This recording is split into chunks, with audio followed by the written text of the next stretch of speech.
हामी चाहिँ गोसाइकुण्डको ट्रेक सकेर घर आइसक्यौँ। Successfully complete our Gosaikunda trek. मलाई चाहिँ धेरैजनाले इनबक्समा मेसेज गरिरहनु भएको थियो बाटो के कस्तो छ, के कति सामानलाई जाँदा ठिक हुन्छ भनेर। सो एउटा सानो मिनी ब्लग बनाउँदैछु मैले। So hi guys, I am Asmita. Hello and namaste, welcome to my Gosaikunda vlog. हाम्रो यात्रा चाहिँ काठमाडौँबाट सुरु हुन्छ। हामी चाहिँ बिहान सबैले 5 बजे उठेर रेडी भएर बाइकमा गएका थियौँ। सो पशुपतिको दर्शन गर्दै गर्दै हामी लाग्यौँ बुढा नीलकण्ठतर्फ। बुढा नीलकण्ठको बाटो हुँदै हामी जानेछौँ शिवपुरी डाँडा। शिवपुरीको बाटो हुँदै प्रकृतिको काखमा रमाउँदै रमाउँदै हामी आफ्नो गन्तव्यतिर अगाडि बढ्दैछौँ।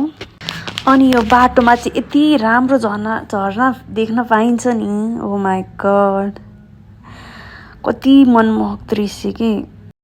मलाई यो झरनाको नाम चाहिँ थाहा भएन है। यदि कसैलाई थाहा छ भने चाहिँ कमेन्ट बक्समा कमेन्ट गरिदिनु होला है। अनि फेरि हामी लाग्यौँ धुन्चेतर्फ। धुन्चेबाट केही अगाडि चाहिँ अलिकता बाटो अलिकता बिग्रेको रहेछ, अरू त ठिकै छ। त्यो चाहिँ क्याप्चर गर्नै भुलिछु कि मैले।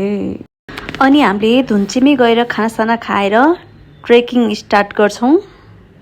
हामीले ट्रेकिङ स्टार्ट गर्दाखेरि चाहिँ 11 साढे 11 भएको थियो होला। अब सुरु हुन्छ उकालो। यति सिडी पार गरिसकेपछि चाहिँ झोलुङ्गे पुल आउँछ। झोलुङ्गे पुलमा टिकटक बनाउँदै नक्कल झक्कल पार्दै म पुगेँ मिनी गोसाइकुण्ड। यदि कोही माथि जान सक्नुहुन्न, गाह्रो हुन्छ भने दर्शन गर्दा पनि हुन्छ भन्ने एउटा धार्मिक आस्था रहेछ। अनि हामी पुग्यौँ घट्टे खोला। त्यहाँ चाहिँ साथी साथी भेट भएर हामीले सँगै जर्नी स्टार्ट गऱ्यौँ। अब सुरु हुन्छ स्ट्रगल। ओ माई गड, उकाली ओह्रालीहरूमा। के गीत गाउँदा ठिक होला त अब यहाँ।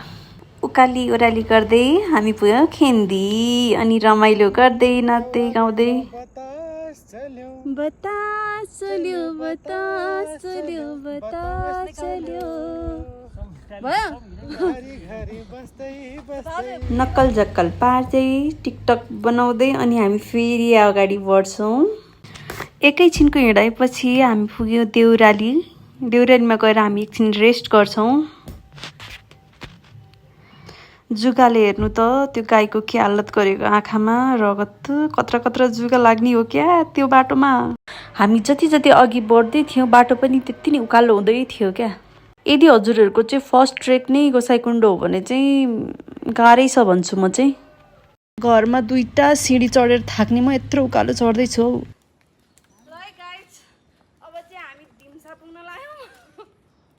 अब त्यहाँबाट आजको हाम्रो बसाइ चाहिँ चन्दनबारीमा हुन्छ ल।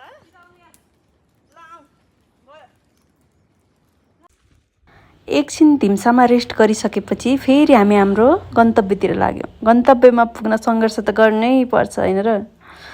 अनि कति पिस हेर्नु न यहाँको मौसम। प्राकृतिक सौन्दर्यलाई निहाल्दै हामी बेलुका 5:30 बजीतिर चाहिँ चन्दनबारी पुग्यौँ। त्यहाँ पुग्न साथ हातमुख धोएर हामीले बेलैमा तातो तातो खाना खायौँ। त्यहाँको मौसम चाहिँ एकदम चिसो थियो नि त। त्यसैले बेलैमा खाना खाएर हामी चाहिँ एकछिन आगो तापेर रेस्ट गऱ्यौँ। र हाम्रो बसाइ चाहिँ त्यो दिन चन्दनबारी नै रह्यो। अरू बाँकीको कुराहरू चाहिँ म हजुरहरूलाई पार्ट 2मा भन्नेछु।